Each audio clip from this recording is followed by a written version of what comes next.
Welcome back বন্ধুরা। তো আমি এখন আছি আমাদের ডায়মন্ড হারবারের মৎস্য বন্দরে বা নতুন জেটিতে। তো আজকে ভেবেছিলাম যে সকাল সকাল চলে যাই আর আপনাদের দেখাবো যে ট্রলার থেকে মাছগুলো তোলা হচ্ছে, মানে ইলিশ মাছ বিশেষ করে। তো এসে দেখছি তো কোনো ট্রলারই নেই এখানে, কারণ কাল পর্যন্ত নিম্নচাপ ছিল। তো এই কদিন ঘাটেই ছিল সমস্ত ট্রলার, আর আজকের রাত্রে মানে কালকের রাত্রেবেলায় কিন্তু সমস্ত ট্রলারগুলি ছেড়ে গেছে বঙ্গোপসাগরের উদ্দেশ্যে। তো আজকে একটা ট্রলারও দেখতে পেলাম না, মাছ তোলা তো দূরের কথা। তো এখন কিন্তু আড়তেও মাছ খুবই কম রয়েছে, বা কয়েকটা ঘরে মাছ রয়েছে, সেরকম মাছ নেই, আর থাকলেও দাম কিন্তু প্রচুর। তো আমরা এখান থেকে জেটিটা ঘুরবো আজকে, দেখবো এখানে যারা মাছ ধরছে ভুটভুটিগুলো তো এই নদীতে চলে, তো ভুটভুটির মাছ যদি দেখাতে পারি দেখাবো। তারপর আমরা চলে যাবো সোজা নগেন্দ্র বাজারে। তো চলুন আজকে জেটিটা ঘুরে দেখা যাক। এখানে পুরো ফাঁকা রয়েছে জেটি বন্ধুরা, একটা ট্রলারও নেই দুদিকে। এখানে কিন্তু এক কাকা জাল মেরে মাছ ধরছে, আমি দেখছি অনেকক্ষণ থেকে ওই দিক থেকে জাল মেরে আসছিল। আর বন্ধুরা এখন মাছ নেই, তার কিন্তু একটাই কারণ, যে নিম্নচাপটি তৈরি হয়েছিল বঙ্গোপসাগরে সেটি কাটতে শুরু করেছে আস্তে আস্তে, আর সেই সঙ্গে ট্রলারগুলিও কিন্তু ছেড়ে গেছে। আশা করছি 2-3 দিনের মধ্যে মাছ ঢুকে যাবে নগেন্দ্র বাজারে, আর সেই ভিডিও আমি আপনাদের কাছে তুলে ধরতে পারবো। আর গত কয়েকদিন ধরে যেহেতু মাছ নেই, তাই কিন্তু বাইরের মাছ, বিশেষ করে বোম্বে, গুজরাট এসব জায়গার মাছ কিন্তু নগেন্দ্র বাজারে আসছে, বিশেষ করে ইলিশ মাছ। এটা অন্য প্রজাতির ইলিশ, সেই ইলিশে কিন্তু তেমন স্বাদ নেই, তেমন গন্ধও নেই। তো সেই ভিডিও কিন্তু আমি আপলোড করেছি চ্যানেলে, আপনারা গিয়ে দেখতে পারেন।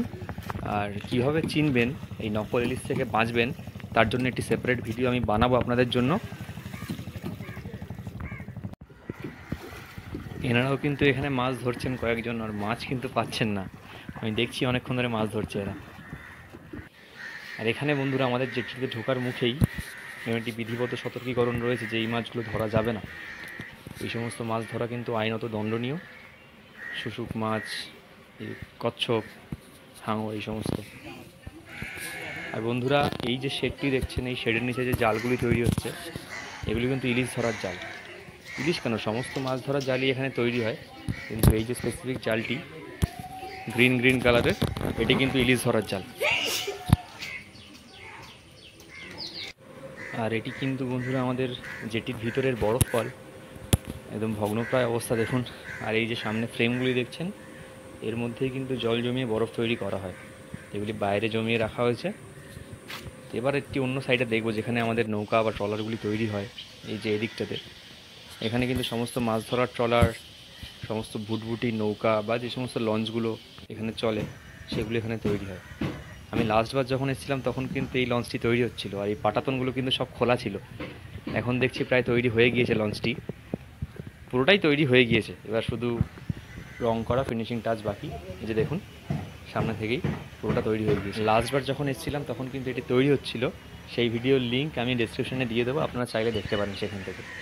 আর এই লঞ্চটি তো তৈরি হয়ে গিয়েছে, তখন বোধহয় তৈরি ছিল, কাজ চলছে অল্প টুকটাক। তো চলুন এবার দেখা যাক নগেন্দ্র বাজার দিয়ে কোনো মাছ এসছে কিনা। তো বন্ধুরা আমি কিন্তু চলে এসেছি ডায়মন্ড হারবার নগেন্দ্র বাজারে, আর এখানে কিন্তু মার্কেট পুরো ফাঁকা, যেহেতু লাস্ট কয়েকদিন ধরে নিম্নচাপ ছিল। তো আপনাদের সামনেটা দেখাই, আপনারা দেখুন।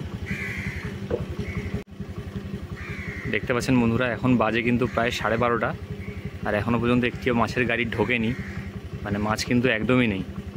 তো সামনের দিকে দেখব, একটি গাড়ি মনে হয় ঢুকেছে, চলুন দেখা যাক সামনের দিকে। মাছের পরিমাণ কিন্তু একদমই কম। আর বন্ধুরা আমার চ্যানেলের ভিডিওগুলো আপনাদের কেমন লাগছে অবশ্যই একটা কমেন্ট করে জানাবেন। আর রোজ রোজ এরকম ভিডিও দেখতে হলে কিন্তু আমার চ্যানেলটা সাবস্ক্রাইব করতে হবে। পাশে থাকবেন, ভালো থাকবেন, অসংখ্য ধন্যবাদ।